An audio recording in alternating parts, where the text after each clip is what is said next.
Good evening, everybody. You're very welcome along to the final round of the Kokoro Invitational Series brought to you by FP0 Simulators. What an amazing couple of rounds we've had, but it's coming to a close here with 2 rounds, 2 races to decide who wins the title. 12 drivers are in contention, and we're going to find out today who is going to win it. Joining me in the box is Sam Fitzpatrick, as always. Alex Simpson working on the cameras. Sam, we all know what happened last week. Heartbreak for O'Sullivan. But there's some real money on the line here, and there's a title at stake, and we got to decide today. Absolutely, a grand for the winner, plus 50 quid for each race win as well. So these guys will really want to be on top, and I think more than the money as well. It's that prestige. There's so many different drivers from so many different series. To be able to say that you've come out on top, that's quite a mantle to hold. So I'm sure there's going to be a lot put on the line today for those championship hunters. Yeah, exactly. So the drivers are just currently in free practice. They'll be heading into qualifying very shortly. So they'll have a lone qualifying of 3 laps, and then we'll have 2 races, Heat 1, and of course 40 drivers will go through to the feature, depending on the grid size we have today. That could mean that they all get to the feature.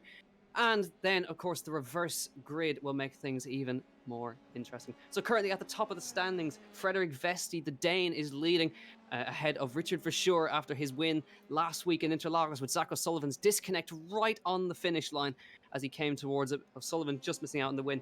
6 different winners in 6 different rounds that we've had. And we're doing the final rounds today. And, of course, there is a point for fastest lap as well. And we followed the F1 style points. So forgive us if we don't quite do the maths, because there's gonna be a lot going on in these races. But yeah, before I think we get into the action, we have got Josh Butcher with Kokoro Media with us as well. So we're just gonna have a quick chat with Josh just to hear about him and the series. Josh, thanks a million for hopping in the commentary box with us. Great to have you with us in the final round of the Kokoro Invitational Series. So I just wanted to ask you, just as we head into this, can you just tell us a little bit more about Kokoro Media as a whole? Yep. Hi guys. Thanks for having me. So yeah, Kokoro Media. Last year I joined what has now become the Kokoro Group. Initially to help their signed drivers with things like social media, sponsorship, and it soon became quite clear there was enough demand to branch that out into its own separate thing. Kokoro Performance as a company kind of brings together all the on-track elements like car control, those techniques, the mentality of a driver, and also the physical side as well. And with Kokoro Media, we aim to cover most of the off-track elements. That's the commercial side to racing, social media, branding, things like that. And those are the services we package up to offer. Hopefully, when we go racing again soon. These days you could argue it's just as important that young drivers consider their brand, their online presence, and cultivating that as early as possible to make sure they're the ones considered. When the big teams come calling. For the esports stuff, it's always been on our radar, but we've needed a decent opportunity to go about it properly. So now with the way times are, and using all of our resources as a company, we can make it the real deal for those taking part. With real drivers, real stakes for the cash prizes. Using our coaches for the policing, and then obviously on media side as well. It's a great opportunity for me to exercise that area of the business with promotion and organising it. So yeah. Absolutely. And then, of course, on that topic, we have the Insta Boost, which is much more relevant, of course, now that we're at the final round of the championship. It could decide the championship. I mean, go through how that all works. Yeah, completely. And that's an ideal scenario for us, really, because I mentioned how important it is, or at least we believe it is, that drivers consider, their brand and their online presence, and making sure their followers regularly engage with everything they're up to. I think by offering them bonus points each week, and actual championship points that may well decide who gets £1,000 and who gets £350 for first and second. We wanted to see how creative the guys could be with that pressure on. And I think also it's a great opportunity for the younger guys, or those bit less experienced on the track. They might not have a chance of winning a race, but they might be able to steal a few extra points here or there with their followers. So yeah. And so it's obviously been really effective so far. So who have you noticed has been using it particularly well? Which drivers caught your eye with that one? Yeah, definitely. Ugo de Wilde has obviously been the benchmark, and he's out of all 4 rounds, he's got the maximum 5 points. But to be honest, it's not just down to the fact that he has quite a small, really supportive group of people following him. He always takes the time and effort to post something unique or funny or eye-catching, and it also does really got a good job of reflecting who he is as a person. And on top of that, because he's got those extra 20 points, he's put himself right in contention for the championship. I believe he's fourth or fifth, and only, let's say, a race win or so off Vesti in first. Another guy I want to shout out is Richard Vershaw. He went to the trouble of shooting a video of him out and about in his racewear before receiving a phone call, and he drove back in his car with all his race kit on, and then jumped straight into the sim. And it's those bits of content. It's been great to see the drivers kind of come up off their own back with. And then a few of the up and comers as well. Dion Gouda, Marius Zug, Giffen Simpson. Some of those younger guys have all grabbed points here or there to just compensate for maybe not the best results on track. So, with how would you say the importance of social media has gained over time? Has it been kind of a gradual gain, or would you say like the likes of Lando Norris, who's always streaming on Twitch, and many other racers who have a big kind of social media presence? Do you think they've pushed the importance there? Or would you say it's just been as social media has grown in our lives? I think going a bit further back into the 80s and 90s, the guys that really pioneered being businessmen rather than just drivers, like Niki Lauda, Ayrton Senna, guys like that. It's always been important to consider the commercial side to driving. Image rights, how you present yourself, any partnerships you create. But obviously, social media has been at the forefront of that, especially in the last 5 or 6 years.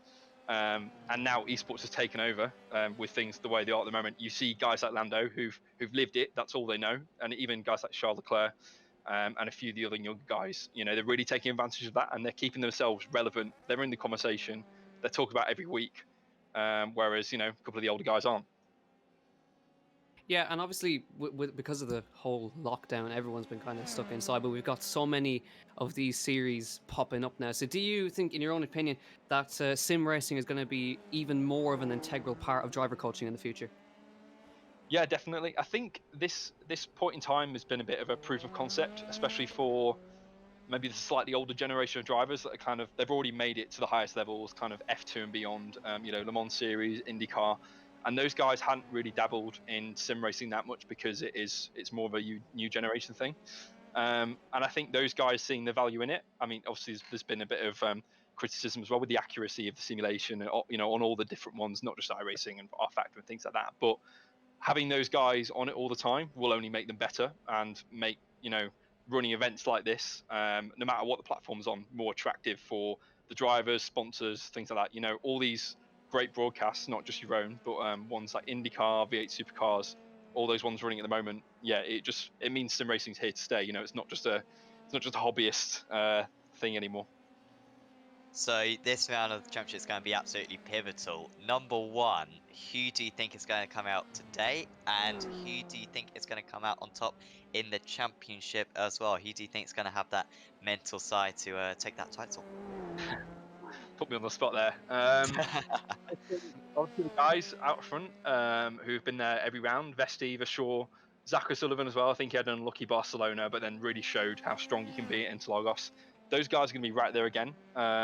This week they need to watch out for newcomer Chen Boltabassi. I'm sure a few people watching are aware of who he is. Red Bull esports driver, F1 esports. I think he finished second a few years ago. Him coming from an esports background he's gonna be a real curveball for the other guys to consider.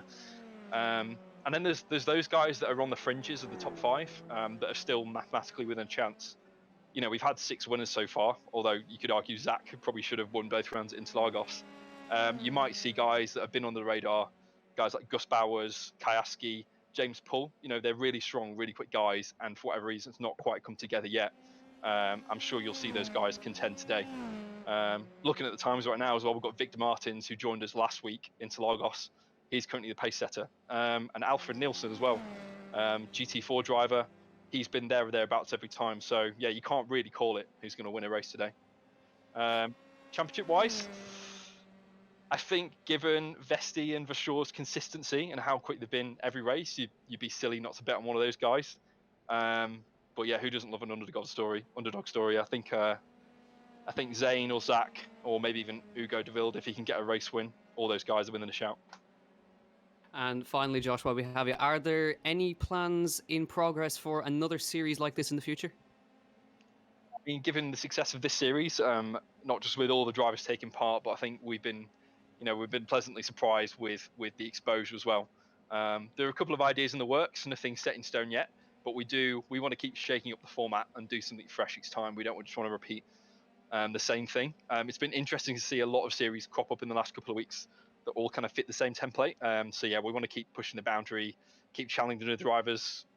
Obviously with the track and car combinations, but also with the off-track stuff. I think InstaBoost, it's been a bit of a novel experiment, but there's definitely ways we can improve it and make it a bit fairer for the next championship, whatever that may be. Awesome. Brilliant. Well, really, thanks for having a chat with us, Josh. It's been fantastic to get your insight on the championship. Is there anyone you'd like to give a shout out to? Anyone from Kokoro that you'd like to give a thanks to for setting up this series? Just wanted to mention, obviously, Kieran, Core Performance, and main sponsor of the series, and James Robinson as well from FP0. Those guys have obviously been pivotal in putting up the funds, so to speak, to make this all happen. But then obviously our coaches in Clarkley courses as well. Scott Malvern has done a brilliant job so far. He's here again, manning the station, dishing out penalties, and he's got Harrison, Scott, and Ben Tuck with him. All those guys are professional drivers. They know what they're talking about. So got full confidence those guys will do the job again today. And yeah, as well, just wanted to mention you guys have done an amazing job. The broadcasters really stepped up each week, and I'm really looking forward to see what this one holds for us. Awesome. Great, Sorry, thanks a million, Josh. So we'll let you go now and let you sit back and enjoy the race. But thanks a million for talking to us, and wish you all the best for the future. Yeah, likewise. Thank you, guys. So, Josh, obviously really excited. 12 drivers, as we mentioned before, are in with a shot of winning the title today. He's obviously mentioned Vesti for sure. De Vilde, of course, he's been strong with the InstaBoost, like he mentioned. And it's really, really interesting to see how things are going to go on. But these are the practice times at the moment, with 3 minutes left in practice before we head into qualifying. And it's extremely close, as you mentioned. Victor Martins, Frederick Vesti is second, then Zach O'Sullivan. There is Alfred Nilsson, who we're looking at the moment. Chembolak Bassi, who is the newcomer for today, he is fifth and looking really, really quick. And then it's Richard Verschoor sixth, Maloney, Callan Williams, Justin Arsenault, and Marius Zug in 10th place. But Zach O'Sullivan, I mean, he's got something to prove now. He proved that he can win double last week, but I think there's going to be a lot of prayers for him today to hope that he doesn't have the same issues as last week. I mean, that was unbelievable, wasn't it? I've never seen something quite as spectacular as that when he was approaching the line at Interlagos. He negotiated turn 12 up the hill into 13 and then disappeared. Complete connection failure for him, and didn't finish the race. It was remarkable as well because there was a few others glitching in and out of the server throughout the race, and yet it was him who fell foul to it in the end. Massive shame for him, but still the championship is possible for him, and we know that he was very capable of winning both races. Remember, he won race 1, and then he went from 20th to the lead in race 2 as well. So I think he's going to be one of the favourites for today. Victor Martin's currently at the top there, but fantastic to have Chembolak Bassi in this championship. Former Radicals driver in the World Championship event. Dare I say, Alex Simpson may have raced against him. They may have just missed paths. I'm not quite sure. Where Alex was maybe part of the World Championship before and after when Chem was involved in it. But he was very competitive. He could get top 10s on occasion. I mean, against the likes of Kroenke and Hutu and that level of drive. So he is one of the fastest drivers in sim racing, and he's also managed to forge himself a pretty nice real racing career as well. So superb to have him on the grid as well. I'll take Yeah, this absolutely. opportunity to jump in. Sorry, I bring my mic in, and I like to be that annoying producer in the background. But yeah, I had a good race or two with Chem. We mixed it up on the track a fair few times. So definitely one of the best drivers out there. So and I'd like to put my hand up and say, I've beat Chem a few times. So I mean, I think considering he I'd was have fun even on this grid. considering he was even close to you, Alex, he must be an exceptional driver to Oh, be thank close you. to your level. So I'm You're sure he's very capable. you're trying to go Yeah. for a little promotion there, aren't you, Sam? Uh, just a little bit, just a little bit. I wonder. Obviously, one person's doing cameras and one's out on the track. What does that say? So Someone no, going yeah, for demotion, clearly. yeah. Yeah, as Chem does a beautiful 360 on the back straight, so it's great to have Chem with us as well. But yeah, no, Victor Martins is the pace setter in practice, and now we will head into qualifying. 3 laps, 10 minutes, and the drivers have 3 attempts. They'll be on the track on their own, lone qualifying. If you're unfamiliar with it, so any off track, so if you run off the track, you will receive a 1x, and that will eliminate your lap time.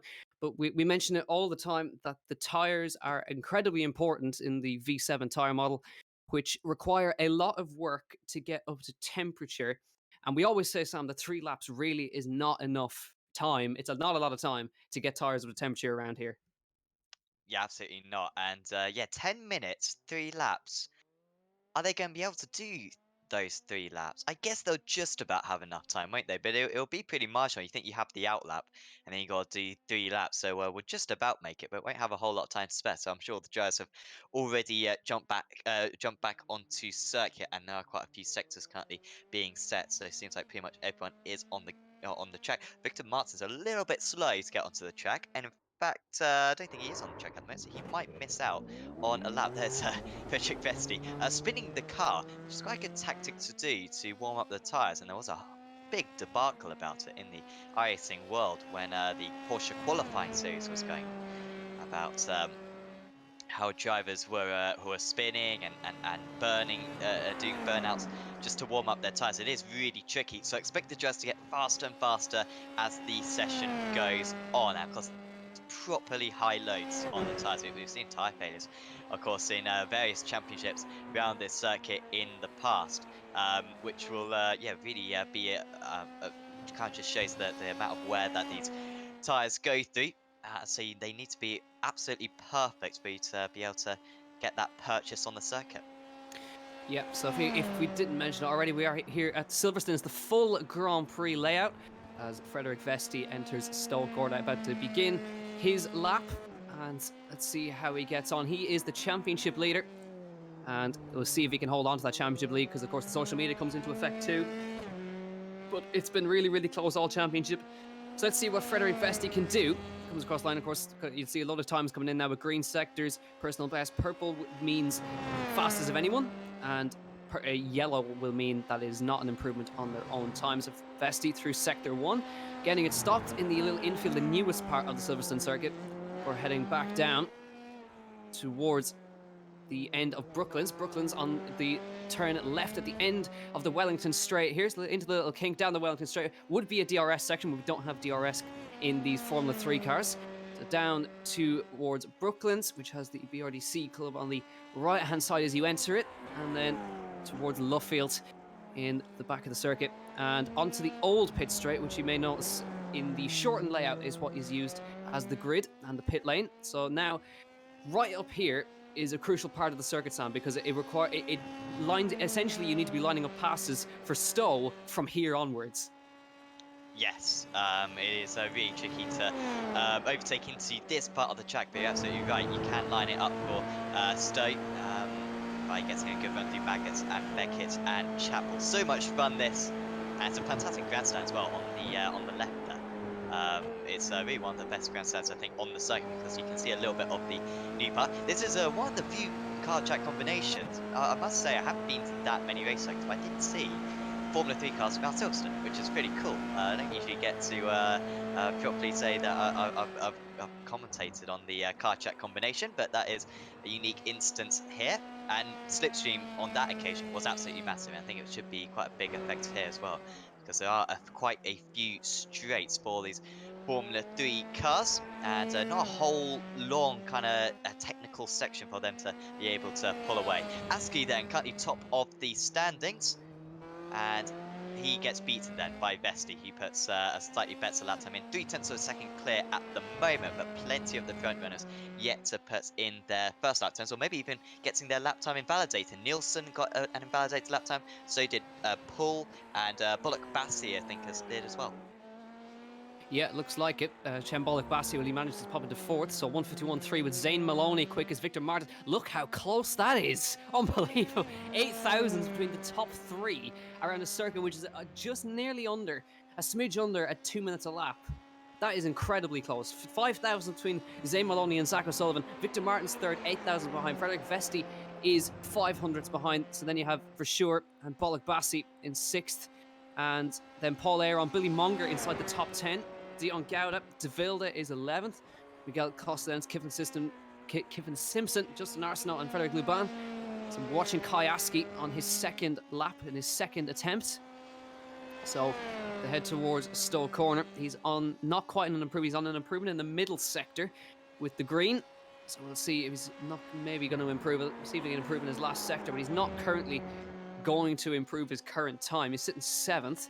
But there's a bit of a gap to him and Bollock Bass. He's about 2/10 of a second. 100th between the top three alone. 600th between the top four. For sure is in there in fifth. We'll see if watch for sure. We'll see if he can improve. Across the line, Kai Aski does not improve his time. And He does. well, he does actually. He goes in front of Vesti. Good time, Kai Aski, with 300ths ahead of Frederick Vesti. Let's see. Now we're going to see a raft of improvements. Vesti through the last couple of corners. Paul Aaron, I think, has just gone fastest. Well, he's not quite. Pops into fifth. Look how that's unbelievably close. Frederick Vesti. Callan Williams now goes quickest. And then Frederick. Well, how about that for a lap from Frederick Vesti? 150.9. He goes 200s quicker. And now we look at Zane Maloney through the last corner and see if Zane can improve his time. He comes across the line. We wait and see. He's 2/10 behind Vesti, but he pops in 700ths behind, but he's got one more attempt. It's super close. We saw this at Interlagos, didn't we, where pretty much the top 10 was separated by half second. Bullock Bassi, I think, has just moved up into third. Martins goes fourth and was fastest in qualifying. And Martins will have time then for this third lap time as well. So their lap times are about 1 minute 50 at the moment. So really quick. So yeah, Versure actually puts himself to the front of the order. Apologies, missed that for Richard Versure then. Race 2 winner last time out at Interlagos. That's going to help his championship bid a lot. So 3/100ths of a second quicker. No purple sectors I'm seeing for Versure on that last lap, which is strange. So there is room for improvement for everyone else. So he is beatable. Yeah, looks like it. He's sitting fifth. Now we look at Billy Monger, who is coming through there. Bites Kvisser as well, we mentioned as well, a W Series driver. She's negotiating back into Beck just outside the top 10 at the moment. See what she can do. Heads towards the line. They're on their final qualifying laps now. The majority of them 7 minutes qualifying, 10 minutes total. 150.8 is the benchmark from Richard Versure, and he needs this. He needs to get in front of Vesti if he wants a chance at the title. There's 12 points between them in the standings, so Versure essentially needs to really outscore Vesti here today. Now Kai Aski goes sixth fastest. He pops ahead of Callum Williams, 10th behind. That's his last one. Zane Maloney's in the pit lane. He's probably invalidated his lap. Now, crucial one for Frederick Vesti. Is he going to improve? He comes through the last corner. Looks like he might go a little bit faster again. He comes across the line. We're waiting to see if he's gone faster. 150.7. He goes a 10th faster than Richard Versure. But is Versure on an improvement? We're not sure. We don't think he is. But we'll have to wait and see as he comes across the line towards the last sector. Alfred Nilsson pops in front of Maloney, and he goes third, 2/10 behind. Jem Bollock Bassi fifth on the grid at the moment. Bollock Bassi, is he going to improve his time? I don't think he has. Goes to second fastest. Jem Bollock Bassi is second now for sure. Across the line, has he done enough to displace Vesti? No, he hasn't. It's an improvement, but it's not enough. And Frederick Vesti, I think, has done it by 200ths of a second ahead of Jem Bollock Bassi. Richard Versure third. Victor Martins, Alfred Nilsson, Maloney, O'Sullivan, Aski, Williams, and Paul Aaron will round out the top 10. You see the drivers practicing starts there, but great job for Frederick Vesti. Well, how about that from Jem Bollock Bassi? First race in the series, and he's second on the grid. Yeah, that is absolutely terrific from him. He was only just short, wasn't he? Marius Zug, after fantastic qualifying at Interlagos, an invalidated lap time on this occasion. So he's going to be starting quite far down. There is Marius, but yeah, Vesti on pole position. He just managed to pull out that lap time. Just got faster and faster, didn't they, as the session went on? And Bullock Bassi, with the fastest final sector of anyone, got back 8/100ths of a second, 7/100ths of a second. needed to be a couple more hundredths of a second there if he was going to take pole. It's Vesti on pole then, Bullock Bassi in second. However, as long as these guys don't fight too much, like I said before, should be quite a slipstream orientated race. You've got the long run down the Wellington Straight, then you've got the run from Luffields to Cops, then you've got the run from Chapel down to Stowe, and then you've also got the pit straight as well. So as long as you don't make a mistake, you should be able to stay in the toe of your rival. So this is going to be an epic first race. Yeah, it's an all crucial one. So obviously keep an eye on the Kokoro social medias for the championship standings at the end. But while we're sitting here waiting to go, take this opportunity to subscribe to Apex Racing TV and to the iRacing Esports Network to keep up to date with all the latest. You're watching the Kokoro Invitational Series in association with FP0 Simulators, and we're about to grid up for race number 1 and the second to last round of the championship coming up now. Frederick Vesti on pole position, the championship leader. Bollock Bassi in his first race in the series, he's second. Richard Verschoor, Victor Martins, Alfred Nilsson, Zane Maloney, Zach O'Sullivan, Kai Askey, Callan Williams, and Paul Aaron as your top 10. Outside there, we're going to have a look. It's Ugo de Vilda, Gus Barros, Dion Gouda, Beitske Visser, Lawrence Van Hopen, Justin Arsenault. Then it's Marius Zug, Billy Monger in 18th, Kyphon Simpson and Miguel Costa in 20th. And I think we'll just have a few more drivers. James Wharton, Alex Powell, Emmo Fittipaldi Jr., Frederick Luban, Logan Cusson, James Pohl, Maximus Meyer, and Conrad Lawson. So everyone is going to make the feature, but it's all crucial that it's all down to the reverse grid, which is going to be the crucial part of this championship. Frederick Vesti on pole. I think we're just waiting for Bollock Bassi to grid up. Yeah, he'll be the last driver. He's got another minute to do so. Sometimes drivers do leave it quite a while. Just maybe making some edits to his setup. But Bullock Bassi, of course, with nothing to lose, already spoken about it a little bit before, he could be a big danger. As he is now on the grid, as is everyone else. And here we go, the all-important heat race to decide the feature race grid. Here we go, heat race 1 here in the Kokoro Invitational Series is go. Frederick Vesti, good start. Bollock Bassi from the second one for sure. Immediately to the inside. Martins follows him up the inside. Bollock Bassi second for sure. Already starting to challenge Bollock Bassi in the turn 1. Alfred Nilsson under pressure from Zane Maloney. O'Sullivan goes through on Maloney as they head towards turn 1. It's Bollock Bassi under pressure from Verschoor. Verschoor up the inside. He takes second, and that can Martins follow him through there. I don't think he can. Bollock Bassi has another look again. They go 3 abreast in the background as O'Sullivan looks up the inside of Nilsson. Maloney around the outside, still 3 abreast in the background as they try to sort themselves out. But it's now Vesti. Verschoor spinner in the background. Alfred Nilsson's around in the Wellington Straight. He's spun it at the end. I think there was contact with somebody there. Maloney's dropped down as well. But it's Vesti, Verschoor, Bollock Bassi, Martins, Askey, who's now been overtaken by Callan Williams. Interesting stuff there, but Vesti got the best start he's held on so far.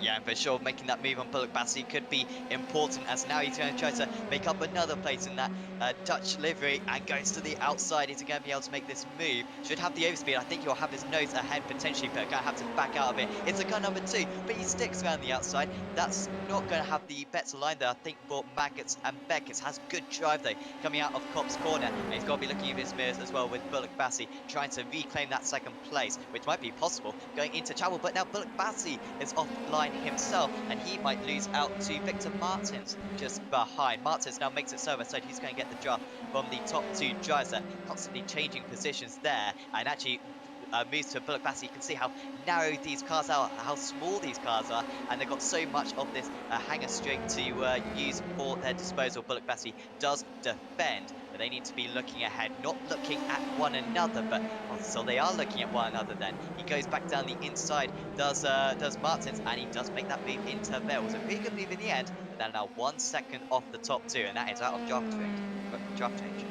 Yeah, exactly. So if the drop back, all that battling has really cost them time. So it's Vesti from Verschoor, but Verschoor's all over the back of Vesti, running through Abbey. There he goes. These are the championship rivals fighting it out. They need a spot in this one. Vesti defends, Verschoor to the outside. It's going to be a really race-long battle here in Silverstone. 11 laps of this. We have Verschoor to the outside. Now going to try and get the cut back underneath Vesti. There are 2 FIA Formula 3 drivers battling it out in the virtual world, but that's brought Victor Martins right back into this now. He's right lashed onto the back, and Bollock Bassi is in there. Callum Williams is into 5th now as they all form a train. Ugo de Vilda is up to 6th. He's fighting with Callum Williams, but Verschoor to the outside of Brooklands. He's going to be able to sweep around the outside. We've seen it attempted so many times, not quite there. Into Luffield, now to the outside, but Martins is right there now. He's latched onto them now.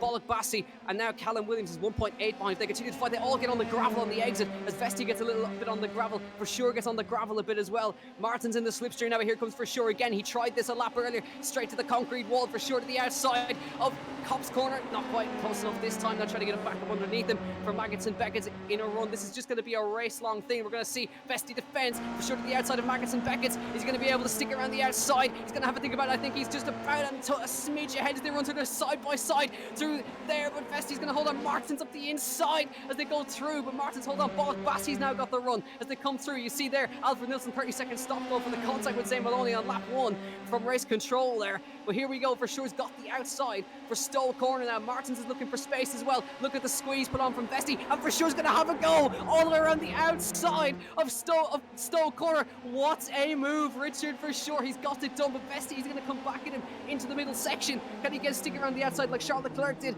Not quite. Richard For sure, brilliant overtake, and he takes the lead. That was absolutely sublime, wasn't it? Around the outside, he had the momentum and took a sweeping line. You see Zug up into 7th place. He's up 10 places. I said they qualified a little bit lower. And Williams catching by 2 seconds on that last lap. He's going to be with these guys. He is with these guys. He's 6/10 of a second behind. Askey going with them as well. As to the inside now for the lead. And there's surely going to be contact on this occasion. Oh, they were lucky there. I thought Martins was going to make contact at Chapel on the last lap when he had a look at Vesti. And look at how Bullock Bassi nearly got past. And Bullock Bassi is going to lose out now to Williams, who moves up into 4th place. He was out of this race just a moment ago. But all this batsing has brought him right back in the wall. Oh, and Bullock Bassi's in the wall now. And that is just by the bridge. And fortunately, no one else is going to hit him. Doesn't seem to have all the wheels attached, so he should be able to get back out on circuit. But massive shame for him, so that promotes everyone up a place then. As off the circuit, I think just ahead, Vesti and Verschoor and Martins. Martins very close to Verschoor, couldn't quite make the move. I assume it was the Dutch driver who was off the circuit for a moment. As we're going to see a replay of what happened to Bullock Bassi. He'd been able to make this move almost on the car number 92 of Victor Marketons. Kind of had to get out of it. Then there's contact. I wonder how much damage he had at this point, because surely that wheel is not going to be very secure. Oh, yeah. Yeah, there you go. Yeah, And rear then left get suspension. And straight in the wall, and that's such a shame for Cem Bollock Bassi. He was right fighting with the lead all the way through, just a broken rear left suspension. That's how vicious the damage model is. But Vesti has retaken the lead into Brooklands. We saw just a glimpse of it now, but For sure is now back to 2nd. Victor Martins still in there, but Callum Williams is closing in the background with Kai Askey on his tail. Marius Zug has done a good job to get to 6th as well. De Vilde, Visser, Dion Gowden, James Pollard, your top 10. We just saw in the midst of that battle, Alfred Nilsson receiving a penalty. So obviously himself and Maloney came to blows on lap 1. That's obviously what we saw on lap number 1. But on lap 4 of 11 we start. And let's see if we can see the move from Vesti. Yep, so it was the long way round, wasn't it? Round the outside at Brooklands. I think you usually see this. Oh, so that was the mistake then, and then it was Vesti kicked up to the gravel. So I saw a load of gravel being kicked up.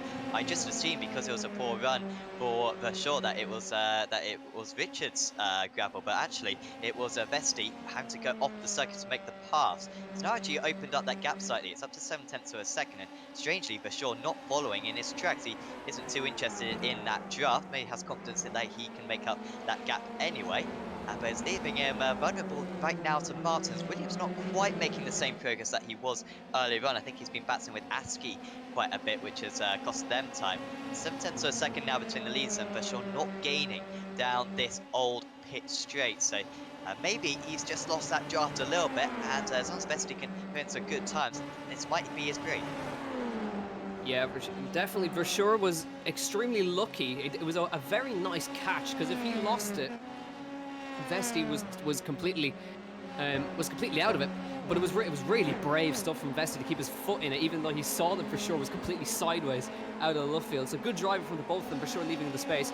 We see all the drivers piling through. This is Lawrence Van Huppen. We're kind of looking as all these guys file through Maggots and Beckett's. It's Lawrence Van Huppen with Paul Aaron behind him.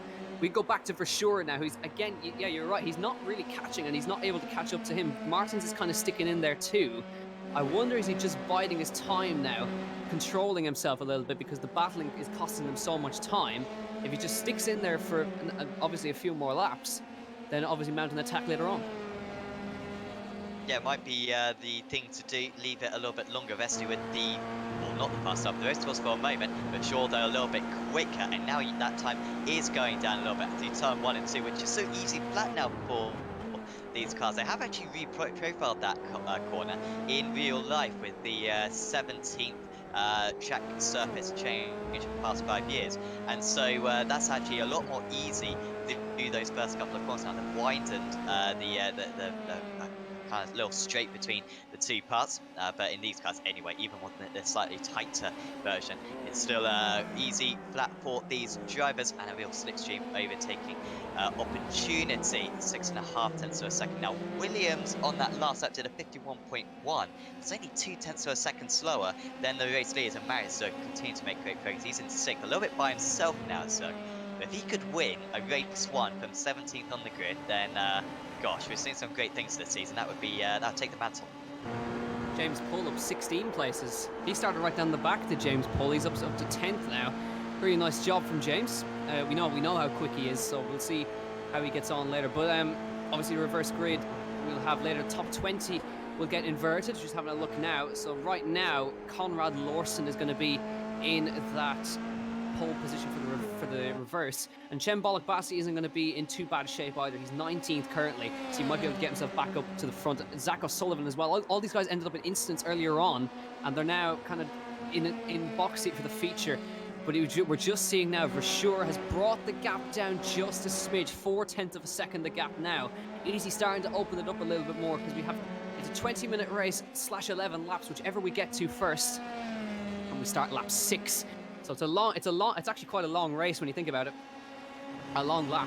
150.7 for Versure, 150.8, 150.8. So Versure is the fastest of the top 3. This might be quite similar to what they used to run in the Formula 3 Championship, and of course now that all that changes with the Euro F3 and GP3 combining. So a couple of races now that they have, but this is pretty similar, I think, to what they had in European Formula 3 a couple of years ago with this length of race. It should be 11 laps anyway within the 20 minutes, I imagine, with a 1 minute and 50 lap time. So should be able to get all the laps in, as now for sure is well within draft range. So that's been great driving from the Dutch driver to be able to get back within draft range. And they're now actually 7 tenths of a second clear of Martins. However, if Vesti is caught by Versure, then you kind of know that they're just going to start fighting again. And the likes of Martins, Williams, Askey, Zug, maybe even Wild and Bisa will be right back into the battle. And, well, this battle's being pretty good right now as well. Gouda onto the back of Bisa. Another Dutch driver versus the only Singaporean driver on the track. And overtaking around here is at a premium, but it is so easy to overtake into Stowe. Outside, inside, everything is possible. So when you're this far back going onto the hanger straight, you're going to fancy your chances.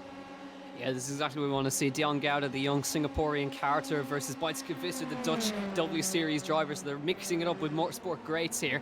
Dion Gouda, see if he can get up underneath her here as they come down towards the last corner. Not quite going to be able to do that, but this is what we absolutely love about series like this. Is Gouda has a little think about it. He goes round the outside. Is he going to be able to make that work? That is a lovely move from Dion Gouda, but Beitske Visser back up underneath, and great fighting here. Almost exactly a carbon copy of what we saw at the British Grand Prix in F1 just a year ago, and exactly like Leclerc and Verstappen what we're witnessing here.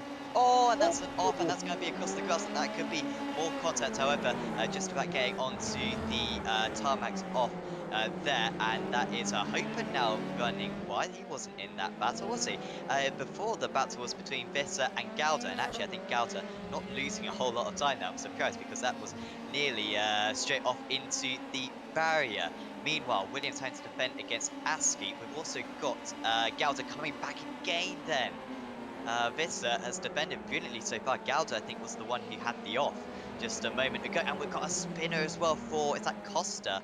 No, it was Hopen. Oh, so he's having an awful lap right now. Lawrence Van Hopen losing a few places on this lap. Fortunately for him, he's now got a little bit of air behind him. As we go back to this battle, Askey has been faster for a few laps than Williams, but both of them are very quick on that last lap.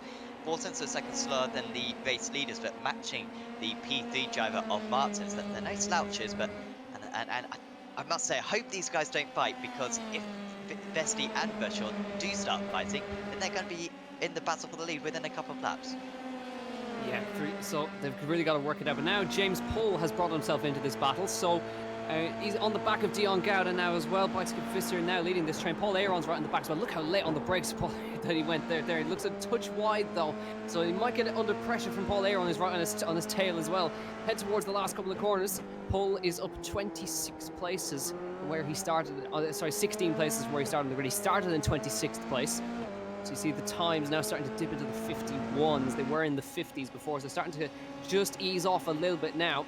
Bicycle Visser on a personal best, 52.6, but these guys are absolutely flying behind there. Dion Gouda still trying to find a way past her, which she's defending absolutely brilliantly at the moment. We'll see if she can hold on versus the young Singaporean card. He has a little think about a move, but Visser's wise to that. And now to the Wellington Straight. Now look at this, they're all nose to tail as they come towards the Wellington Straight. So let's see if Visser is going to be able to hold off a massive attack here from the three drivers. She goes defensive, goes to the inside as they head towards Brooklands here. Is he going to be able to come around the outside? Has he found a space on the inside? Visser covers it, but Gouda's going to have a go all around the outside. He's found the space around the outside. He's still there. Visser gives him the squeeze. Paul Aaron looking on James Poole around the outside of Lovefield. Really tricky move. Vesti did it earlier. Can Paul Aaron do that big slide from James Poole? And through goes Paul Aaron around the outside. But Visser's still under severe pressure here from Dion Gouda as he moves to the concrete wall. Back to the outside line towards Cops Corner. He's going to be able to go around the outside. No. Visser is just shutting the door firmly. He's head towards Maggots and Beckers. Now he's still going to try and stick his nose in on the inside of Maggots. Is he going to be able to do this one? Not quite. He's still holding on for dear life here. With a brilliant defensive display from Bicycle Visser. A slight mistake from James Poole. But Visser, one hell of a defensive drive she's showing right here. Yeah, this is absolutely awesome right now, defending to the inside into every single one of these corners. Meanwhile, out in the lead, car number 1 and position number 1 versus car number 2 and position number 2. Vershaw round the outside into Vale. There's a few laps still to go, 3 laps to go. Doesn't have to make the move right now, Vershaw. In fact, you might not want to be in the lead as Visser has had an issue back down to 12th place. That's such a shame. Wonder if there's a little bit of contact involved, but Vesti is defending for all he is worth. This is what happened to Visser then. The 47 behind her of Gouda, who went down the inside, and eventually there was contact and a lot of damage on that car. I think that front wheel was still on as here comes Vesti. He's going to lose the position surely to Vershaw, but it should be a better exit for the driver on the outside. Martins is now with these guys, and there's almost contact, I think, and it's 3 wide through the middle. Goes back to Martins. This would be a heroic move. Surely it's going to be the driver on the inside. He's going to have the advantage. Vershaw does make that move done, and Vesti loses 2 places, but now tries to retrieve one of them back into second position. Has he got the run out? We've seen this tight line through Brooklands. Not worked so far for many drivers, but it has worked for him there. But Vershaw with the lead temporarily, we've still got a long way to go. Now this is a 5-car battle for the race win.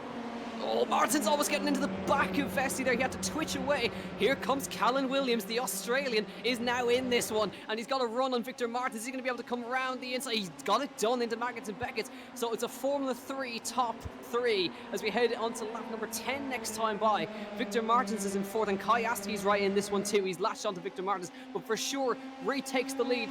So it's a Formula 3 top 3. Formula Renault Eurocup is 4th, and French Formula 4 are all in there. So all the single-seaters are all in the top 5 as we head on to lap number 10. But for sure has crucially retaken that lead on Vesti as they battle it out here. Now he's going to be able to see if he can get away, break the draft with only 2 laps left to run across the line. Going to be really tricky, but they've got to watch out for Callum Williams, who's been biding his time, just watching these guys all race long. He got the job done on Martins after he made a mistake, but Vesti's got a fantastic run out of the last corner. Look at this. Is he going to be able to make it work into Abbey? He's on the outside line. For sure he's going to shut that off surely as they head towards turn 2 into turn 3. Vesti going to have a think about it, but he's got to think about the Wellington Straight as well. He moves to the outside and for sure defends that one. Williams looks, says a think about it, up the inside through to the next part of the circuit. Then Vesti looking for the cutback line. Barton's back up the inside of Callum Williams. Has he got that job done? He's caught him on the hop, and I think he's got him. He has. Martins gets back ahead of Callum Williams, but as they head towards Brooklands, he might come back at him here. We've got to keep our eye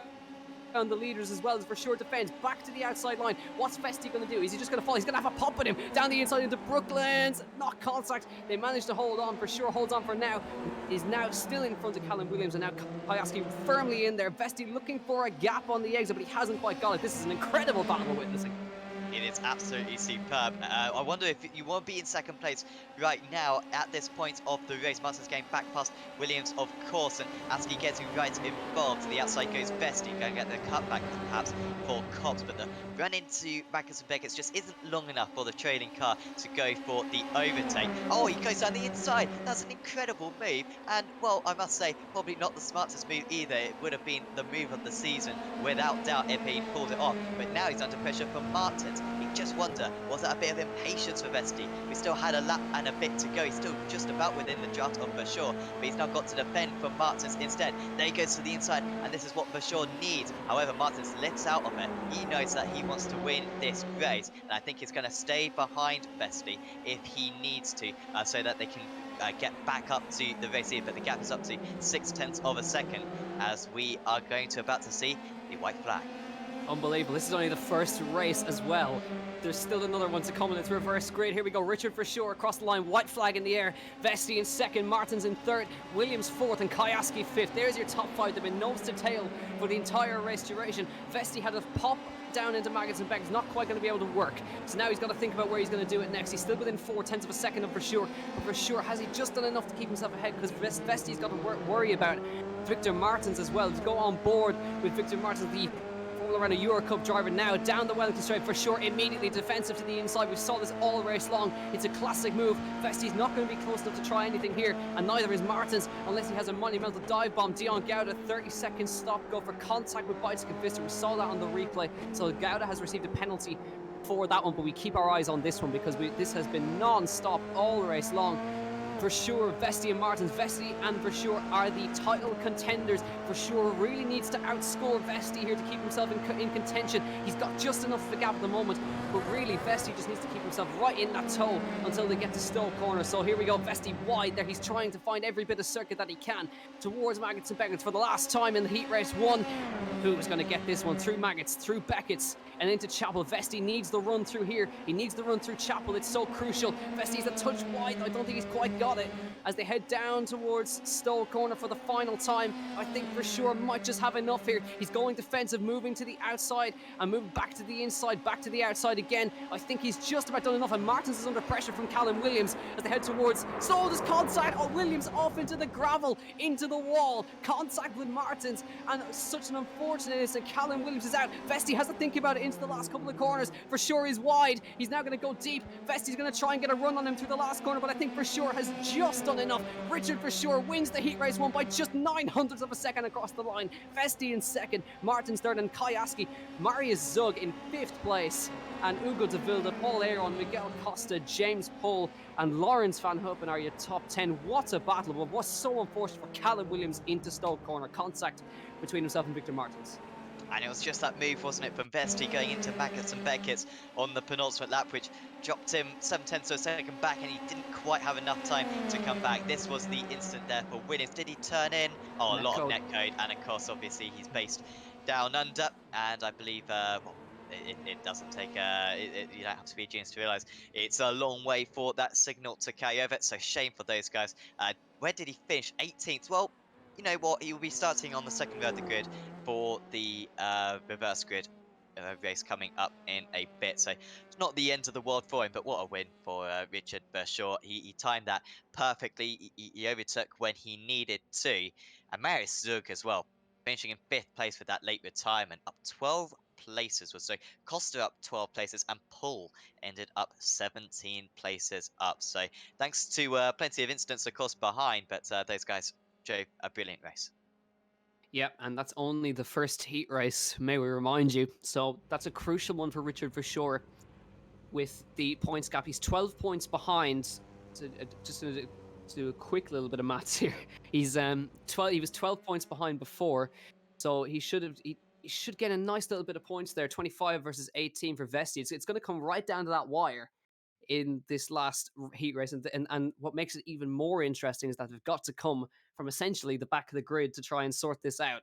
So here we go. There is the final standings of Heat Race 1. Richard Verschoor takes Frederick Vesti by just a tenth of a second across the line. Victor Martins did great in third place. Kai Aski just held on for fourth place. Marius Zug in fifth. De Wilde in sixth. Paul Aaron, Miguel Costa, James Pull, and Lawrence Van Hoppen are your top 10. Then James Horton, Alex Powell, Weizke Visser after contact, Gus Bowers, Zach O'Sullivan, Emo Jr. Fittipaldi, Dion Gouda, Callum Williams after the incident in Stoke going on the last lap is 18th. And then on reverse grid pole, front row, would be Conrad Lawson and Justin Arsenault. And just outside there was Alfred Nilsson, Kipling Simpson. And really unfortunate for Chen Bollock Bassi. He would have been right in there as well, which is really unfortunate. Logan Cusson, Billy Monger, Zane Maloney as well, another quick driver that we haven't seen at all today. Not much. Frederick Luban and Maximus Meyer will be the last classified finisher in this one. But a crucial one for Richard for sure there. But an interesting front row we've got now, because we've got Justin Arsenault and Conrad Lawson, but Callum Williams is right up there, so he's going to be really quick coming from 18th, or 3rd actually. Zach O'Sullivan from 6th on the grid as well, so he's going to be dangerous. Of course, race winner last time out. Visser might be one to watch out for as well. Visser's defense particularly was very strong in race 1, so if she can keep behind some of the front runners from race 1 in this race 2, then that could be quite a cork in the bottle potentially, so watch out for that. Just currently in the warm-up session for this race 2, so I have a 5-minute break, which is absolutely right. It'd be absolutely horrendous, I imagine, for the Jazz to jump from one race to another straight away. This is a little bit of a cool down and preparing their start. So I spoke to Dane Baird the other day when we were actually at this circuit, I think, and he said the one thing he'd be practicing right now is your race start. It's not too difficult to get these Formula 3 cars off the line, but it is so essential for these drivers to get a good start. We saw James Paul, for example, gaining, I think, about 12 places just on lap 1 of race 1. If you can do that, it makes your job for this reverse grid so much easier. Exactly, yeah. So obviously before the new tyre model came in, the starts were pretty simple. You just floor it and away you go from the line. But now you've really got to balance the revs. You got to make sure that you don't get wheel spin. So it is crucial that you get these cars off the line correctly. But obviously these Formula 3 cars are actually really nice to get off the line in comparison to other cars. TCR car in particular is very difficult to get off the line because front wheel drive. But with these ones, not too much of a problem. But still, it's still all about reaction time. And it's all about that. So while we're in the warm-up, take this opportunity. If you're watching at home, we thank you for joining us for the Kokoro Invitational Series in association with FP0 Simulators. Make sure to subscribe to Apex Racing TV and to the iRacing Esports Network to keep up to date with all the action from Silverstone here today in the final round, the very last race of the season, which is quite unbelievable. This series has really flown by, I must say, in these past couple of weeks. They've had obviously 2 rounds per week, but it's really been interesting. And I think what this has shown, Richard Verschoor, actually, this is, I think, a real marker of the series. Richard Verschoor is the first repeat winner in the series in the final week. I think that says a lot, Sam. Yeah, and we love series like this where you kind of look back at the results and you think, hang on, no one's actually won twice so far this season, have they? It is quite exceptional for that to be the case. I mean, it came so close to, of course, last time out into Lagos with O'Sullivan. Should have won a couple of races, only won race 1 though in the end. But yeah, that is just a mark of the competitiveness, and we've seen it in qualifying in particular, and we saw it in that race 1 as well. How there were really 5 drivers who could have won that, not to mention all the others who got taken out in turn 1 as well. I mean, dare I say, even a couple of the drivers who got involved in those collisions at the start of race 1, you'll be starting, 24th, 25th. Even those guys aren't going to be that far off the front by the end of this race, so should be a really good one. And yeah, this Silverstone circuit offering up fantastic racing again. I can't wait for what Kokoro have in mind. I mean, GT cars would be pretty exciting, but whatever they do, when you have real life drivers, it really adds a level to the competitiveness, doesn't it? Because you know that they're taking it seriously. You know that they are brilliant drivers. I mean, if they're a little bit off the pace, it's just because they haven't maximized the sim yet. So it's fantastic to have these real world driver grids on our screens. Yeah, make the most of it while you have it, because it's a really rare sight to see a grid this size with this many pro drivers on it. But we come to the end of warm up or cool down, whatever you want to call it, as we look over the Silverstone circuit. up here. The old runway is actually just visible there. It was obviously an old airfield back in the day, and it's now, of course, being used for the wonderful sport of motor racing. So, of course, held the very first F1 race back in 1950. But here we go, ladies and gentlemen, settle in for this one. Justin Arsenault on pole position for the final round. Conrad Lawson in second. Watch out for the two guys on the second row. Callum Williams and Dion Gowda, really quick drivers. Emo Junior Fittipaldi in fifth place, and Zach O'Sullivan, watch out for him. He is really wanting that race win again. Gus Bowers, remember, he's always thereabouts, is Gus. Beitske Visser in eighth. Alex Powell and James Wharton. Then it's Lawrence Van Huppen, James Paul, Miguel Costa, Paul Aaron, Ugo de Vilda, Marius Zug, Kai Aski, and the guys we need to watch, Frederick Vesti and Richard Verschoor on 19th and 20th on the grid, respectively. But Justin Arsenault, the first time he's been on pole position, Conrad Lawson next to him, and they've got Callum Williams, who got contact on the final lap last time. He's in third. He's going to be a force to be reckoned with. He's a race winner as well, don't forget, from Barber. Now watch out for Dion Gowda. He's also a race winner, won all the way back in Barcelona in round one. But here we go. The lights are about to come on for the final round of the Kokoro Invitational Series at Silverstone. We are go. Good start, Arsenal. Better start from Lawson from the circle, but a brilliant start from Callum Williams, who gets him straight away as they come towards turn one. Williams to the outside line as they head towards turn one. I think Williams has already got ahead as they run through turn one. It's Lawson behind him. Great start, Callum Williams. He's into the lead. Lawson behind. Gus Bowers into third as they fight it out behind. Arsenal dropping back. Fittipaldi does contact. I think that's Dion Gowda who's been involved in that one as they all head round. Zach O'Sullivan has to take to the escape, and James Polden now trying to get through as well. Dion Gowda is still fighting. That wasn't Gowda who got pulled around. There's another driver in the background. So it's Williams at an absolutely fantastic getaway. Lawson, Bowers, Arsenault, Visser up to fifth. She's now going to the outside for fourth place. Gus Bowers looking for second. And in the middle is James Wharton trying to make his way through as well. But Visser with a fantastic getaway as well. But what's a start from Callum Williams to get round the outside of both Lawson and Arsenault into turn one. Absolutely fantastic. Well, we know he was practicing his stuff. That was exceptional there from Williams, and it was easy for him in the end to get past those drivers. He was well clear going into turn one. Biker Visser already as a 30-second stop go penalty. Hopefully she'll serve that straight away, because maybe we want to see her interfering in this battle potentially. And say that unfortunately she's going to be out of the running. It was then from the third place driver, and it was just absolutely perfect. Just hitch it up. And away you go. I mean, Fernando Alonso would be flat out of that one. Had to go a little bit to the grass, but I mean, that was remarkable, wasn't it? And just really nice control over the pedals right there. Gus Bowers then up into second position. He's on the tail. Apologies, not on the tail of Williams, because Williams has got a 1.5 second lead. Bowers is under pressure from Arsenault, though. Oh, big off for Conrad Lawson. And that was heavy into the barriers, and a tow back to the pits for him. What about the championship challengers? Vesti's out. Vesti's out then, so Verschoor is in 13th place now. So, I mean, is that the end of Vesti's championship then?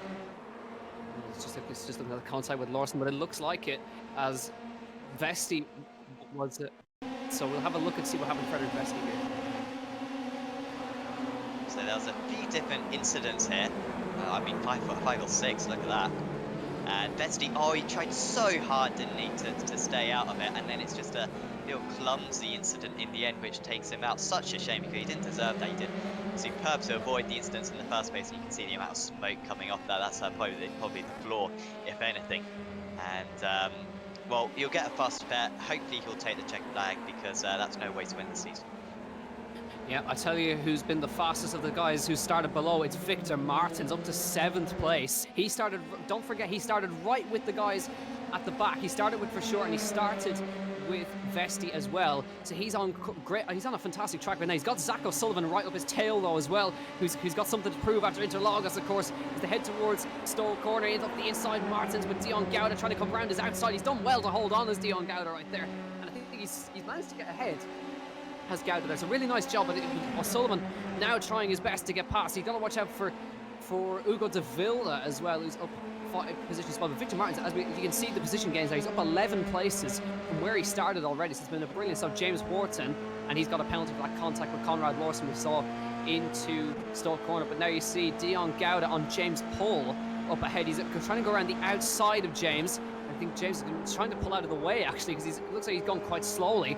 And they all go through. Martins goes through, O'Sullivan goes through, De Vilde goes through. Into the pit lane comes James Horton to serve his penalty, which promotes Dion Gowda to 4th place, brings Martins to 5th.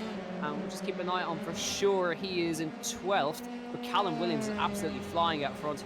151.5. Gus Bowers in 2nd place, podium finisher in Interlagos, and he's sitting in there. But Callum Williams, I think it was almost a blessing that he ended up in the wall in Stone, the last corner, because he's got a completely free track out in front of him, and I don't think he's going to have a challenge at all come this race. Yeah, if he wanted a race win, then that was the way to do it, wasn't it? Unfortunately, of course, in terms of points, it might affect him on day. There's a decent chance he would have been involved in an instant at turn 1 anyway, so managed to avoid all of that, and he is sprinting away at the moment. Crucially, he's 5 seconds ahead of Martin's apologies. So 11 lap race, maybe could be caught side by side now with the drivers just behind Martins, O'Sullivan and Gowda, both very accomplished drivers, both race winners so far this season. And it's O'Sullivan who moves ahead then, who had to go miles off the circuit at the start of the race. Was a real shame for him. I think he was on course for perhaps being in the top 3 by the end of the lap 1, but had to take a lot of evasive action. At least he doesn't seem to have too much damage on that car. And Gowda just struggling at the moment. Wild is now onto his tail, and there'll be for sure as well onto these guys basically. He's only 3 seconds back. Yeah, De Vilde, of course, Josh was saying that if he managed to get a race win, he could clinch the title with the Insta Boost as well. So we've got to watch out for De Vilde. Dion Gowda holding on well. So Sullivan is now ahead of him, crucially. So Sullivan's on the charge trying to keep with Victor Martin, who is on a massive push. He's come from, I think it was 17th on the grid to 4th. And just keep an eye on Chen Bollock-Batsy up to 12th as well. And just where is our championship leader? For sure is 9th. So for sure is 9th, and Frederick Vesti all the way down in 21st. There is Richard for sure. He's kept out of trouble so far, and he's in 9th place. But Callum Williams all the way up in the lead at the moment on a 151.1. Gus Barrett is keeping pace for them, to be fair, 151.2. And they're all setting very similar lap times. And Emma Fittipaldi Jr. in 10th. We look back at Callum Williams. I think he's just controlling the pace now. We've saw him in this position before, where he's just kept the gap enough. It happened to Barber. He managed to just hold off everybody, just keeping himself at a decent 2-second gap, and he's doing that at the moment. But Chen Bollock-Batsy in 12th with the fastest lap, and that could prove crucial because there is a point for fastest lap, and it could come into effect later as O'Sullivan now going down the inside of Victor Martins, and he's got it stopped and he's got it done. So O'Sullivan on a big charge. We know how quick this man is. He's on it away now, and let's see if he can clinch a podium result here today.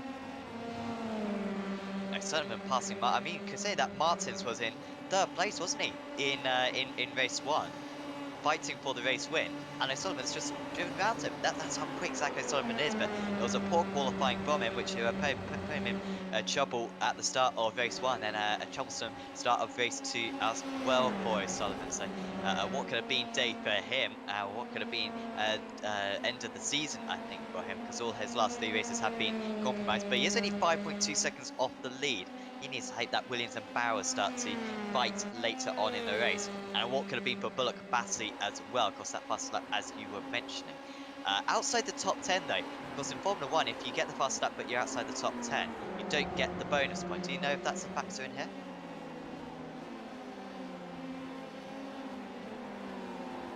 As I think I imagine they're following it closely enough, so probably won't get the bonus point. But of course, he will take the fast lap on other drivers. I imagine it's going to be beaten anyway. There it is, O'Sullivan with a 50.8. That was a bit of a tow effect as well. I think he got towed down the Wellington Straight, which helped him out. And we'll just say he sets the fast lap of the race. We wouldn't know it because Martins is onto the back of him. So hopefully these guys work together because they are an explosive duo.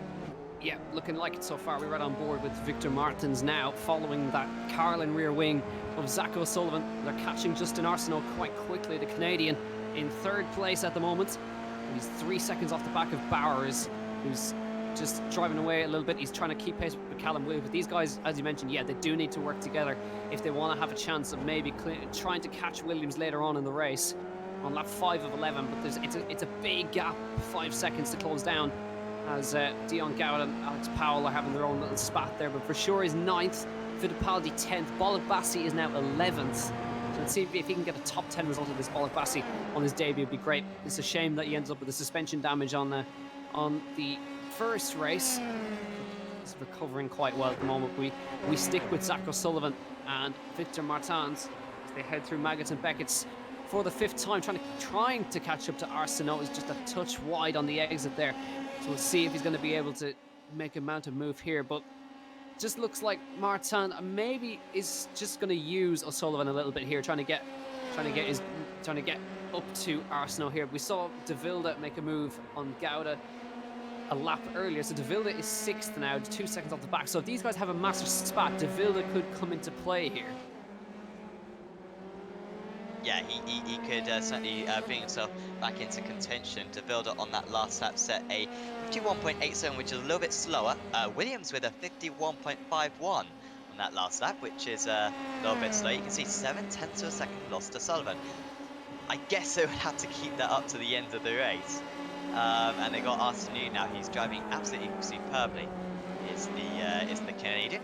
I had a friend called Jean-Francois Arsenault actually on iRacing, who I'm sure is absolutely no relation whatsoever. But I always think of that whenever I see his name. So O'Sullivan will be 0.2 of a second behind going onto the Wellington Straight, so good chance into Brooklands. I don't think Arsenault will put up too much of a fight. He is Canadian after all, notoriously polite, and that was quite polite as well to let past O'Sullivan. Martins next to get past as well. He cannot afford to lose any time, but Martins actually struggling to stay close. But the slipstream effect, like I said earlier on, is pretty powerful. Arsenault, if he's wise and if he's quick, might be able to stay in the draft of O'Sullivan for about the next lap or so. That's not going to help running wide at Cox. Yeah, looking like he's just struggling with a little bit of understeer through there, because now Martins is right on him there as they head through Maggots and Beckett's for the 6th time. We saw Gus Bauer was a little bit quicker than Callum Williams that time, and these guys lapping, of course, quicker than the leaders, but it's not going to be enough. They need to be lapping substantially faster to catch up to Callum Williams. So here comes Victor Martins. Let's see if he's going to be able to make the move on Justin Arsenault up the inside. Arsenault does not fight that whatsoever. Martins goes through to 4th place, and they can continue their charge up through the field. Just while we're having that, Richard Verschoor has passed Dion Gouda for 7th place, so he's into 7th and catching up to De Wilde actually. So Verschoor is not totally out of this one.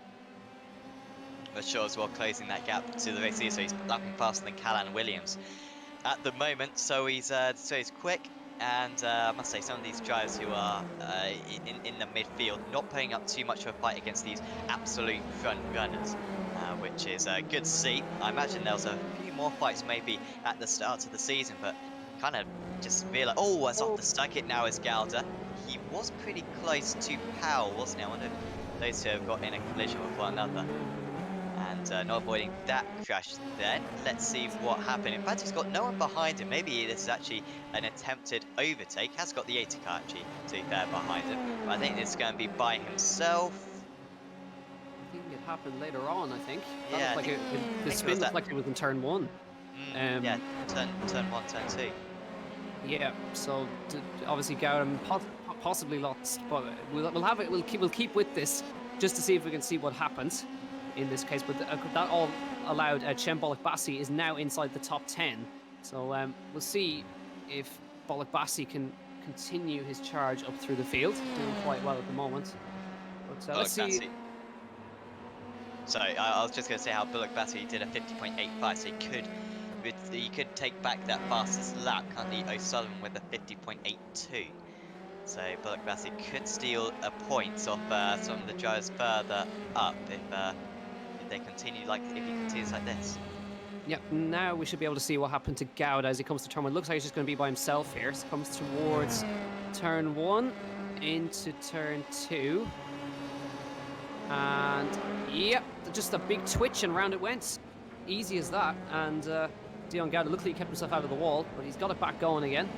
Rejoins in 11th. So a little bit of an unusual one there. The car just looked viciously snapped on him there. Yeah, that was strange because that's not that tricky a corner for these Formula 3 cars. You can see how tight they're staying through that corner. I mean, it's really not that much of an issue for him. So the tyres will be at their prime right now. So no, very strange incident right there. Just must be a little bit of a shortcoming of the setup that he's using. So Vershaw on that last lap with a 50.92, that was his fastest lap of the race. It's calmed down for a moment out of these drivers. Martin's pulling away from Arsenault as well. De Wild trying to catch up to Arsenault himself, and Vershaw catching up to the back of them as well. Bullock Bassi, has he made a mistake, Chem Bullock Bassi? No, he's still on the back of what was it for a couple of corners? Oh, sorry, so he recently got past Fittipaldi, apologies. So he was behind Fittipaldi going into the last sector of the last lap, but clearly has got past since, and now Gauda will try to retake that 10th place for a point scoring finish. Yep, Dion Gauda and Fittipaldi, two young characters on the up-and-coming in motorsport. Gauda up the inside. He's going to think about it into cops, and he's got it done up the inside there on Fittipaldi. Nice move from the Singaporean there. I would like to point out that O'Sullivan is bringing the gap down up front. I think he's brought it down to about 3.6 seconds now. He's brought it down to his Nilsson, I think it's Logan Cusson, excuse me. He's getting up through there. Actually, that is Alfred Nilsson. I think he's making his way through, unlapping himself there. But O'Sullivan is 3.5 back from Callum Williams at the moment, and Martins is going with him. So is he going to have enough laps though? It's really close. Bowers is just slowly chipping time out of Callum Williams as well. It's 1.4. So you can see O'Sullivan's not far off. 151.1, half a second quicker than Williams that time by, as was Martins. So this could get interesting as we head towards the last couple of laps of this race. So it's just over 3 seconds the gap, and it was at 5 not too long ago. Can we extend this race by 3 laps, please? I think we're going to need it, to be honest, for these guys to properly collude one another. I mean, 3 laps to go, 3.2 seconds.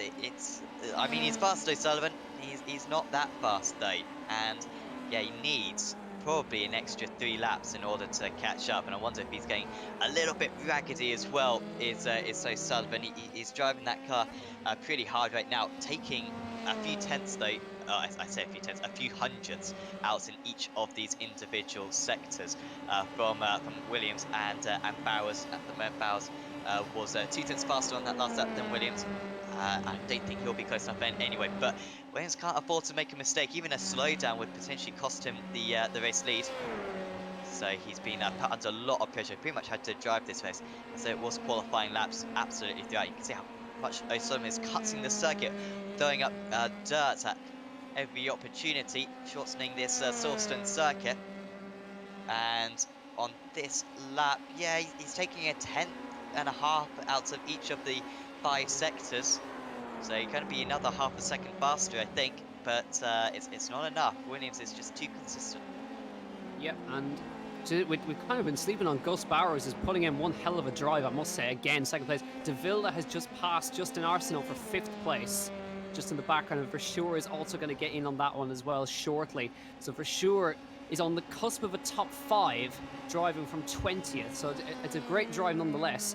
You can see now Williams 151.5, but a 51. It's another half a second. You're spot on there, Sam, with a half a second, and it's just not quite enough. It's down to 2.6 nearly at this point. So it's really close, but I think again O'Sullivan has to pass Gus Bowers as well, which is no easy feat. So he's got to make his way past Bowers, and then he's got to fight Williams. But there's only a lap and a half to go now. So I think Williams, if he just holds on now, as he has done for the entire race, I think he's got it in the bag. I think so. Good lap so far for Bowers, actually. He's just got that gap down to 1.2. He, in fact, on the first sector of this lap, they all set at 12.76. And then Martins and De Wilde set at 12.78.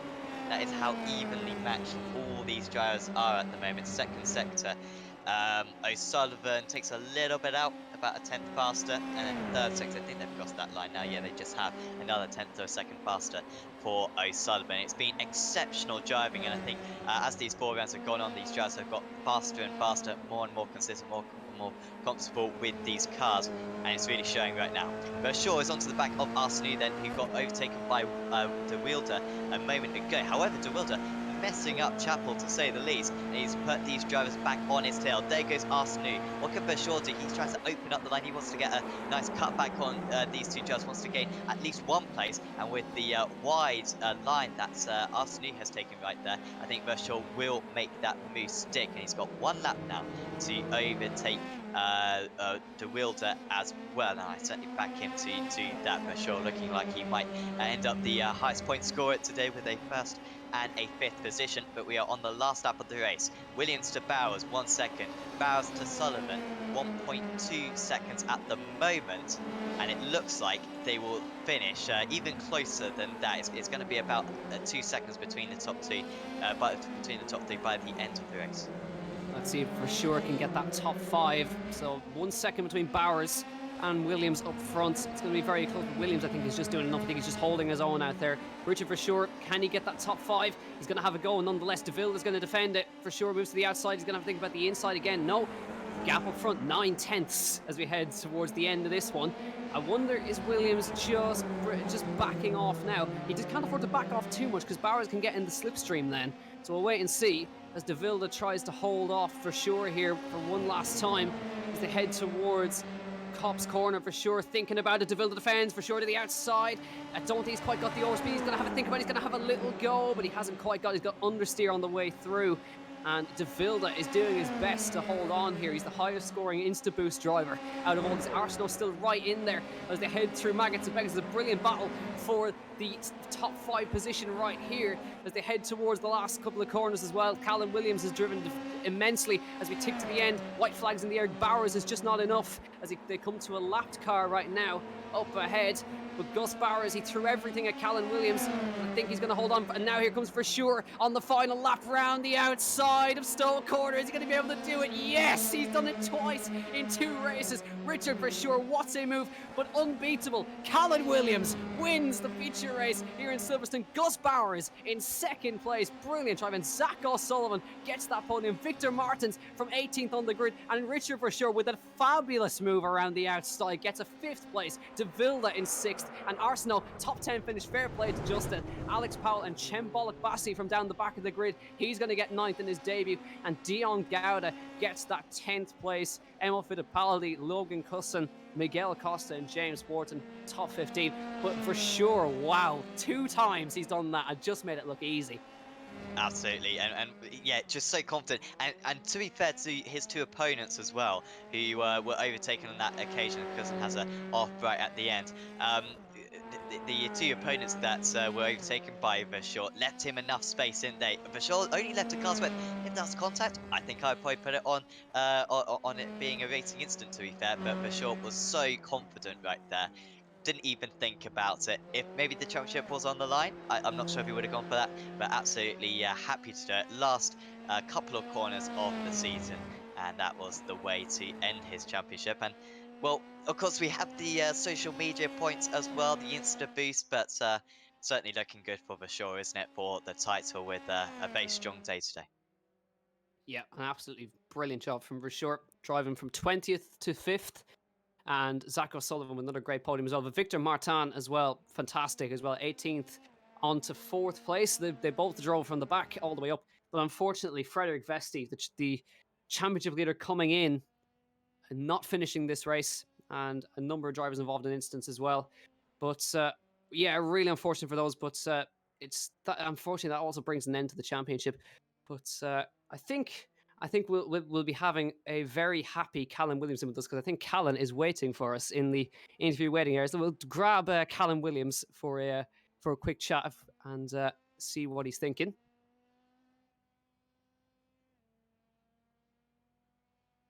Yep, and Callum will be with you in a moment. We're just going to read out the results.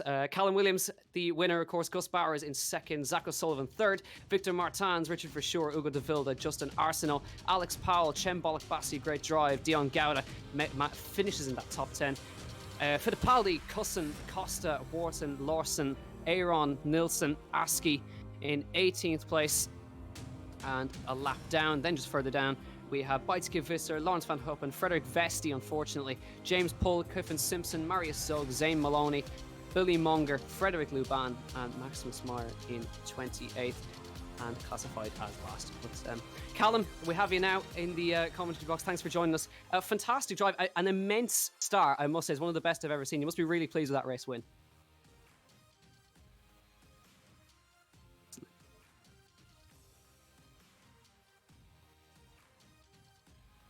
Looks like we don't have Callan here. So we're just going to pull Callan out and see who else we can grab.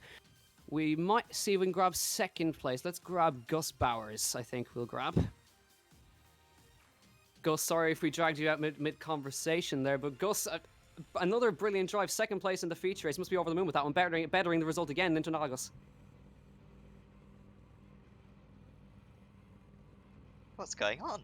Wow, so nobody wants to talk to us. Brilliant. I mean, considering that this series is meant to promote their media, these guys, not gonna lie, not doing a very good job, are they? When they're not even having a chat with us. No, well, let's see. A man who always wants to talk to us, Richard, for sure. Let's see if we can get something out of Richard. I think it was 1 millimeter. I crashed into you. Sorry, Richard, we dragged you out mid-conversation there, but a great drive from 20th to 5th, the race 1 victory as well, and possibly you might have secured the championship. We'll wait and see, but obviously you must be really happy with your results overall. Yeah, it was quite eventful again. Me and Vestia, I think, had a mega nice race in race 1. I think one of the best online races I've ever done. So well done to him as well. Unfortunately, he was a bit unlucky in race 2, but yeah, for now it seems that I won, so that would be nice. Yeah, it certainly looked like an incredible battle from our end anyway, but obviously that brings an end to the Kokoro series. So overall, how have you enjoyed the series, and how has it passed the time for you? Well, I mean, it was good because every week I had something to look forward to. Every Friday we had the race. So yeah, I think it's very well organized. Some nice drivers, only like real racing drivers, which I like. So yeah, I cannot look forward more to any more races that. Brilliant. I'll pass you on to Sam now. Yeah, what other kind of sim racing have you been doing, Richard? I mean, have you just been doing this series, or has any other sim racing kind of caught your eye? I've done a lot actually. I've done the Red Line ones. I've done the April Isolation. I think I joined quite a lot of. And would you say the fact that, of course, you're an F3 driver, you've got experience in the cars, would you say that's been an advantage over these maybe GT drivers in comparison? Well, I think even on iRacing, like a Formula car suits me more than a GT car, so definitely, as we're doing only Formula, of course. Awesome. Well, congrats, Richard. Yeah, if you won the title, which it certainly looked like you have done, it was thoroughly deserved. Is there anyone you'd like to give a shout out to before we say goodbye? Yeah, just my sponsors again. Thanks to them, I got the new pedals, new rig. So yeah, massively thanks to them, and look forward to do more races. Awesome. Thanks for having a chat with us, Richard, and hope to see you back soon on the Esports Network. Sure, thank you. See you. See you. So finally, at least somebody talked to us, actually, for sure.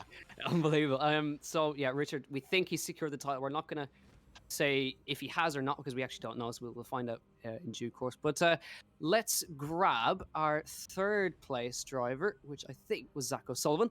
So let's grab Zach.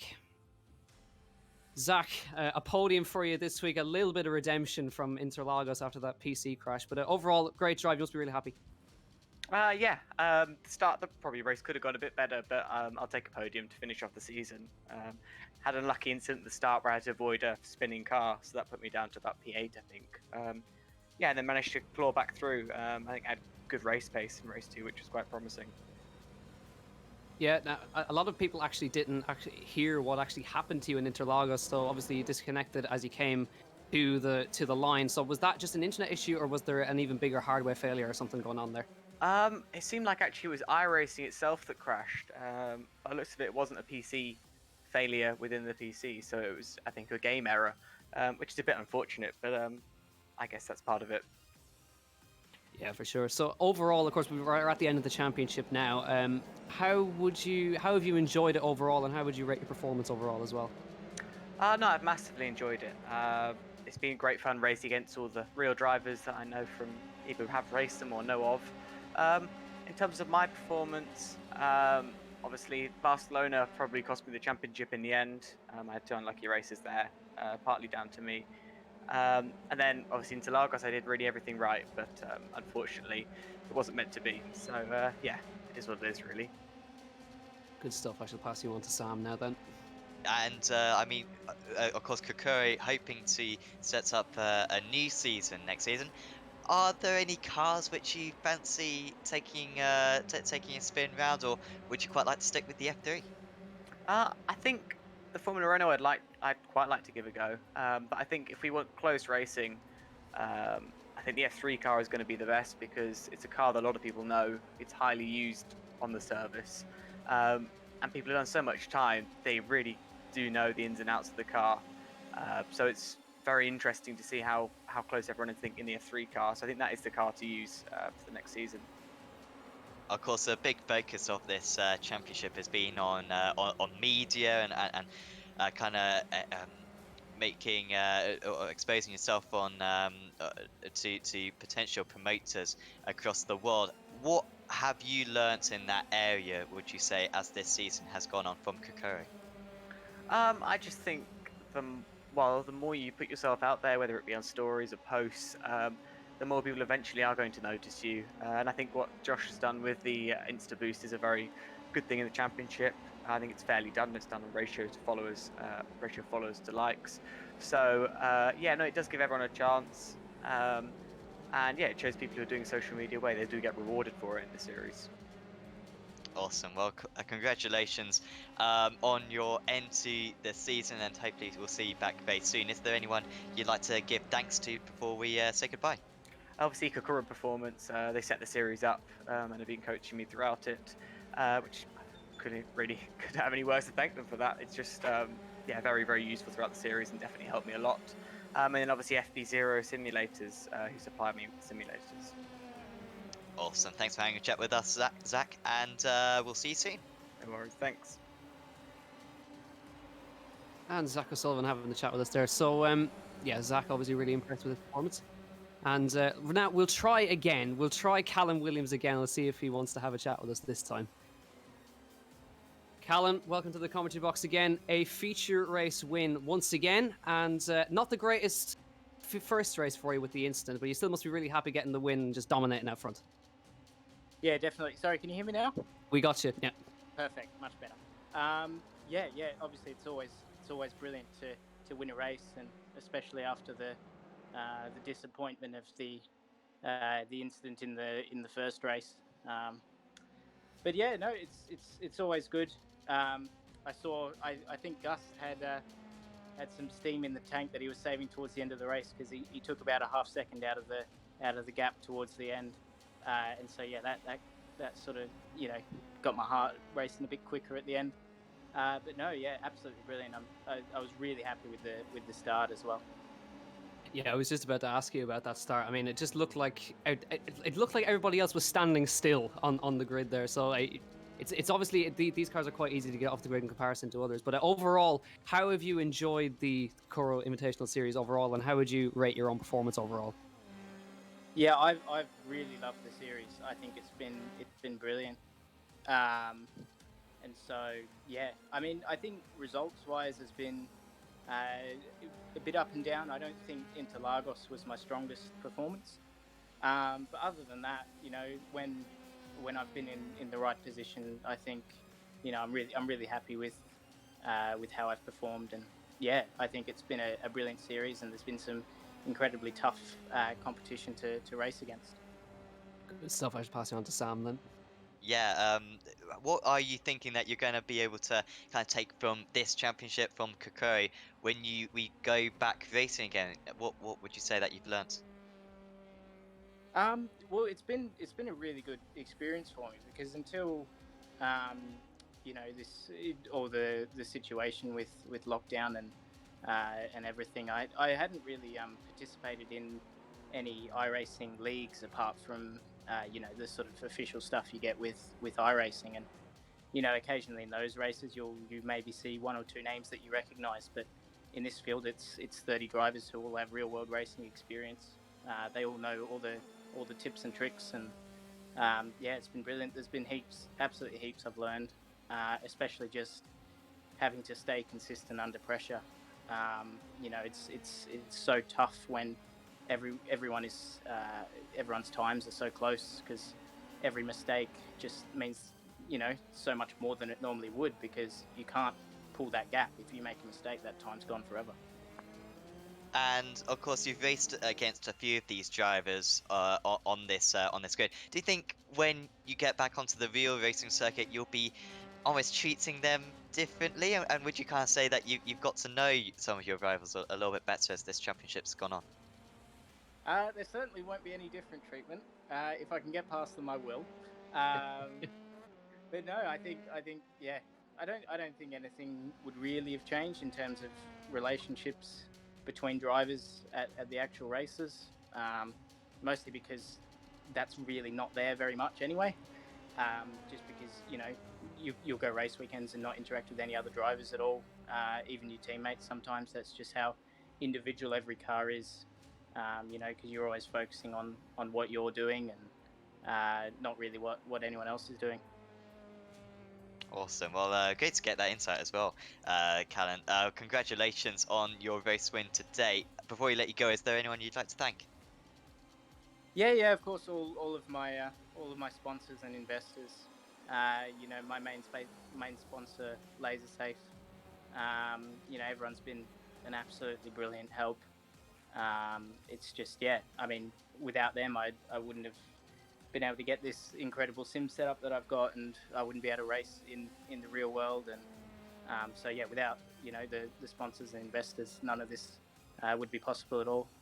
Also, my family, they're incredibly hardworking with everything they do to get everything right for me. So certainly them as well.